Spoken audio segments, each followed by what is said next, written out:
अस्सलाम वालेकुम, मेरा नाम डॉक्टर फाखरा है। मैं गायनी के शोबे से वाबस्ता हूँ और एज ए कंसल्टेंट गायनाकोलॉजिस्ट मैं शेख तैयब हॉस्पिटल नालापुर में सुबह 10 से दोपहर 1 बजे तक होती हूँ। गायनी से रिलेटेड जितने भी मसले हैं और ऑफ से रिलेटेड हमल के जो भी मसाइल हैं, जो हामला खवातीन हैं उनमें जो भी पेचीदा हमल हैं और गायनी के जितने भी मसले हैं, हार्मोन्स के जो इशूज हैं, माहवारी के जितने भी मसाइल हैं, रसोलियों के जितने भी मसाइल हैं, उन सब मसाइल के शिकार जो खवातीन है वो हमसे रुजू कर सकती हैं। आज मैं जिस आपसे डिस्कशन करना चाहूंगी वो है माहवारी के मसाइल। मसाइल में बहुत सारे मतलब टाइप्स आती हैं कि आप ये कह सकते हैं कि माहवारी नहीं आती, बंद हो जाती है, या उसका जो साइकिल है वो बढ़ जाता है, ज्यादा आती है, कम आती है, या तकलीफ के साथ आती है। सबसे पहले हम बात करेंगे माहवारी का ना आना।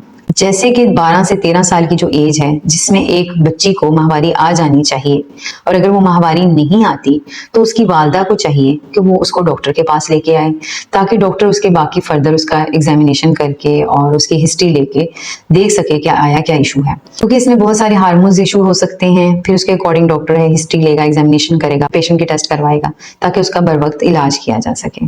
इसको हम प्राइमरी एमेनोरिया बोलते हैं। इसके मुख्तलिफ कॉजेज हो सकते हैं, या तो बच्चे के अंदर सही से हार्मोन्स नहीं आ रहे, या उसके अंदर कोई यूट्रस एब्सेंट है, ओवरीज का कोई इशू हो सकता है। लेकिन एक होता है सेकेंडरी एमेनोरिया। सेकेंडरी एमेनोरिया हम कहते हैं कि एक बच्ची को या औरत को पीरियड्स आ गए हैं और आते रहे हैं, लेकिन उसके बाद बीच में बंद हो गए हैं। अगर तो वो प्रेग्नेंट औरत है तो इसमें सबसे मोस्ट कॉमन कॉज जो है वो हो सकता है कि प्रेगनेंसी हो सकती है। उसको सबसे पहले अपना यूरिन फॉर प्रेगनेंसी टेस्ट करवाना चाहिए ताकि कंफर्म किया जा सके कि प्रेगनेंसी तो नहीं है। अगर तो प्रेगनेंसी आ जाती है तो वेल एंड गुड है, लेकिन अगर नहीं आती तो वो 1 मंथ के लिए वेट कर सकती है ताकि स्पॉन्टेनियस पीरियड्स आने का वेट करें। अगर 1 मंथ के बाद स्पॉन्टेनियस पीरियड्स आ जाते हैं तो नॉट एट ऑल, लेकिन अगर नहीं आते तो फिर वो अपने कंसल्टेंट गायनाकोलॉजिस्ट से रुजू करें ताकि वो उसका बर वक्त इलाज किया जा सके। और उसके अलावा ओलिगोमेनोरिया होता है कि बाजू का पीरियड जो है वो कम आ रहे होते हैं, या फ्लो सही नहीं होता, या साइकिल उनका खराब हो रहा होता है, तो उसमें सबसे मोस्ट कॉमन कॉज जो आजकल है वो पीसीओएस है, जिसमें पेशेंट का वेट भी गेन हो रहा होता है और साइकिल भी इरेगुलर हो होते हैं। उसके लिए उसको अपने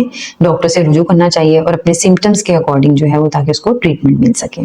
और कुछ खवातीन जो होती हैं उनको खून बहुत ज्यादा पड़ता है। उसकी क्या वजूहत हो सकती हैं? उसकी वजूहत ये हो सकती हैं कि बच्चेदानी के अंदर कोई रसोली ऐसी बन गई है जिसकी वजह से औरत को ज्यादा ब्लीडिंग हो रही है, जिसको फाइब्रॉइड यूट्रस कहते हैं, जिसकी वजह से उसको ज्यादा खून पड़ रहा है, जिसको हम एडिनोमायोसिस बोलते हैं। इसके अलावा कोई पेशेंट, अक्सर पेशेंट्स ने कॉपर्टी रखवाई होती है, उसकी वजह से भी हैवी ब्लीडिंग होती है। इन तमाम मसलों के साथ भी आप अपने डॉक्टर से रुजू करें तो वो आपको बेहतर इसका इलाज बता सकते हैं। और कुछ औरतें आती हैं जिनको माहवारी में तकलीफ का सामना करना पड़ता है। क्यों होती है तकलीफ? इसकी 2 वजूहत हो सकती हैं। एक, कोई इन्फेक्शन है जिसको हम पीआईडी बोलते हैं, लेकिन इसमें तकलीफ की जो शिद्दत होती है वो पीरियड्स आने पर कम हो जाती है।